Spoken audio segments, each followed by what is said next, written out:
গণভোটের বিষয়টি বর্তমান সরকার অস্বীকার করেছে বলে মন্তব্য করেছেন বাংলাদেশ জামায়াতে ইসলামী সংরক্ষিত মহিলা আসনের এমপি নুরুন্নিসা সিদ্দিকা।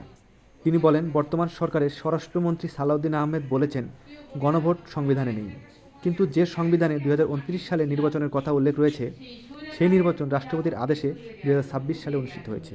যদি রাষ্ট্রপতির আদেশে 2026 সালের নির্বাচন বৈধ হতে পারে, তাহলে গণভোট কেন বৈধ হবে না? মঙ্গলবার 21 জুলাই নাটোর শহরের একটি কমিউনিটি সেন্টারে বাংলাদেশ জামায়াতে ইসলামী নাটোর জেলা মহিলা বিভাগের আয়োজনে অনুষ্ঠিত থানা কর্মপরিষদ ও ইউনিয়ন দায়িত্বশীল সম্মেলনে প্রধান অতিথির বক্তব্যে তিনি এসব কথা বলেন।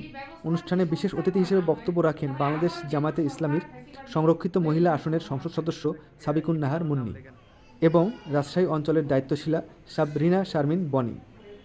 অনুষ্ঠানে সভাপতিত্ব করেন নাটোর জেলা মহিলা জামায়াতের সেক্রেটারি শাহনাজ ছেলি।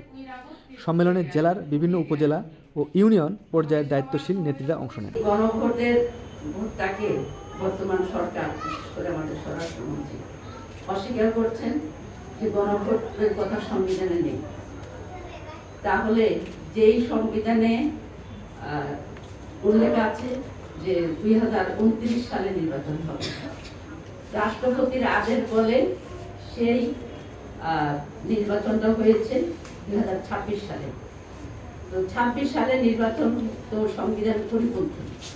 এটা যদি রাষ্ট্রপতির আদেশের মাধ্যমে বৈধ হয়, তাহলে গণভোট ও এটাও রাষ্ট্রপতির আদেশ, এটা কেন বৈধ হবে না?